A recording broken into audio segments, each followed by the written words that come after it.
Ndugu wa Tanzania na waandishi wa habari mnaonisikiliza, tumefika hapa kwa sababu viongozi wetu wa serikali na chama kinachotawala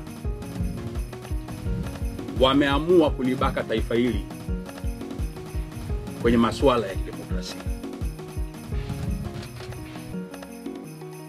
Hatuna lugha nyepesi zaidi ya kutumia kuliko ubakaji wa demokrasia ulio wazi, usio na chembe ya haya au aibu.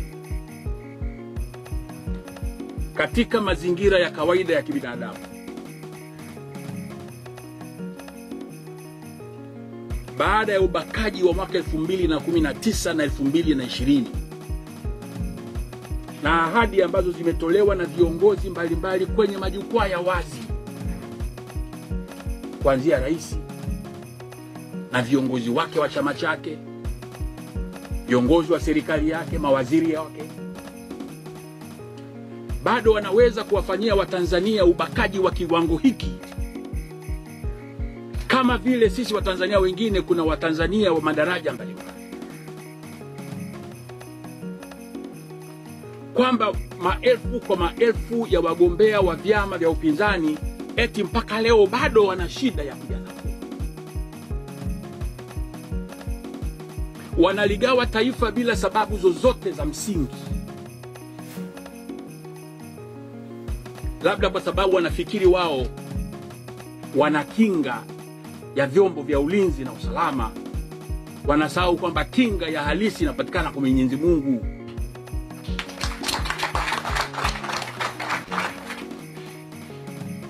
Waangalie viongozi wetu hawa, waangalie wamama wale, wakaka wa baba, nchi nzima watu kwa maelfu wanaumia roho zao. Wanasema sisi viongozi tokeni semeni. Tunajiuliza, viongozi tuseme nini? Labda kwa sababu yawezekana kuna baadhi ya vyombo vya habari hata wa Tanzania, labda nizungumzie historia kidogo, kwa sababu wale wa umri wetu tunaweza kukumbuka angalau chaguzi 2-3 zilizopita. Mtakumbuka ubakaji rasmi wa demokrasia ulianza baada ya kuingia madarakani Rais JPM mwenda zake. Akafanya makatazo haramu kabisa ya mikutano ya hadhara na shughuli za kisiasa katika taifa, akivunja katiba, akivunja sheria, akitumia vibaya madaraka aliyopewa na katiba yetu na wananchi hawa. Ujenzi wa demokrasia, ndugu zangu wanahabari, sio jambo jepesi kama wengi wanavyofikiria.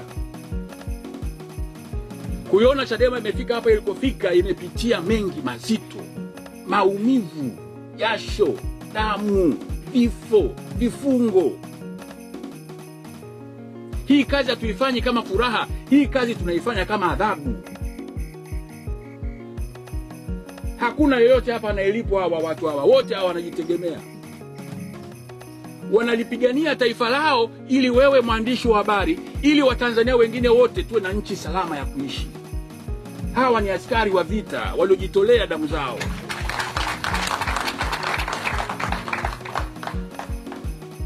Kwa hiki chama kimejengwa kwa maumivu makubwa sana, hadi kimefika kuweza kujiita, ama nyie mkakiita, chama kikuu cha upinzani. Kina mchanganyiko wa jasho jingi, mto wa jasho la watu. Kila mmoja amekijenga chama hiki kwa namna alivyoweza. Hata ninyi waandishi wa habari, na hakika wengi wenu mna jasho kubwa katika chama hiki. Hata kwa kuandika taarifa zetu tu, hata kwa kuandika negative, bado mmekuwa na mchango katika kukijenga chama. Kwa hiyo kazi ya ujenzi wa demokrasia katika nchi inafanywa na makundi yaliyo ndani ya chama na makundi yaliyo nje ya chama, ili kote kwa pamoja tukawe na taifa bora la kuishi. Kama chama hiki tulifika piki yetu kwenye uchaguzi wa mwaka 2015. Wakati huu chama hiki kilishafika hatua ya kuwa na wabunge 72 kwenye bunge la Jamhuri ya Muungano wa Tanzania. Hakuna chama kingine chochote katika nchi hii kilishafikisha idadi hiyo ya wabunge, kwa sababu ya jasho, damu, maumivu ambayo tumeyapitia wote, kila mmoja akiwa na mchango wake. Chama hiki kilifikisha uchaguzi ule madiwani 1104.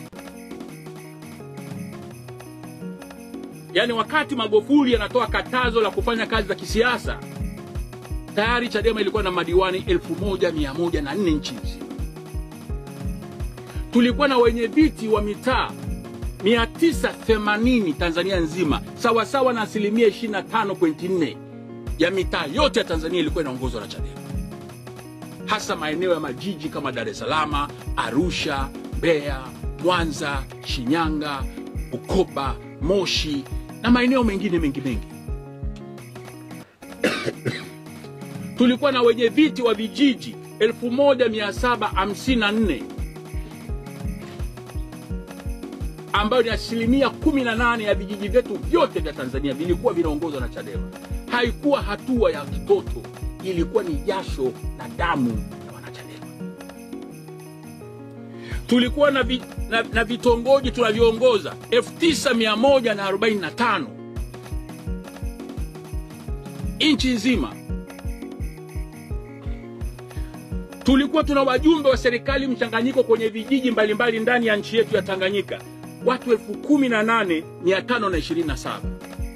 Na tulikuwa tuna wajumbe wanawake 10471, tukiongoza halmashauri na majiji mbalimbali 24 katika nchi nzima. Katazo haramu likawekwa. Nataka nimesema nitoe hizi data, ndugu viongozi wenzangu, wanachama na hata waandishi wa habari na Watanzania wanaotusikiliza, ili mtambue mnakiandikia ama mnakifollow chama hiki kwa njia sahihi. Kuanzia 2016 katazo la mikutano na shughuli za kisiasa la vyama vya siasa likafanyika. Haram kabisa, kinyume cha katiba, kinyume cha kanuni. Kwa miaka 7 chama hiki na vyama vingine vya siasa vya upinzani na hata taasisi za kiraia zilifanyiwa katazo haramu la kufanya shughuli halali za kikatiba. Katazo hili haramu limeondolewa mwaka jana, ndio Rais Samia alipotangaza kuondoa katazo haramu batili walilokuwa wamewekea chama hiki. Sasa ndugu wa Tanzania wenzangu, wakati katazo hili limenyanyuliwa, limeondolewa, chama chetu kilikuwa kimeathirika sehemu kubwa sana. Na hakika vyama vingine vingi vya upinzani navyo vimeathirika sana. Yawezekana, mimi sio msemaji wao, kuna baadhi ya vyama vilishindwa kabisa kujibu. Kwa hiyo tumekwenda kwenye uchaguzi wa serikali za mitaa mwaka 2019 na uchaguzi mkuu mwaka 2020, tumeingia mchezoni bila kufanya mazoezi. Haukufanyika uchaguzi, ulifanyika uchafuzi. Tukaanza tena mwaka 2021, 22, tumekuja kuanza shughuli rasmi za kisiasa baada ya hotuba ya Rais Ikulu na vyama vya siasa pamoja na wadau mbalimbali wa nchi tarehe 3 mwezi wa kwanza mwaka jana. Sasa sisi kama viongozi tunakutana na changamoto kubwa. Chama kimeumizwa, wabunge wake wengine wamenyang'anywa, viongozi wake wengine wameuawa, wengine wako uhamishoni, watu wamechanganyikiwa, watu wameparagana. Tulianza kazi ya kukijenga upya chama hiki.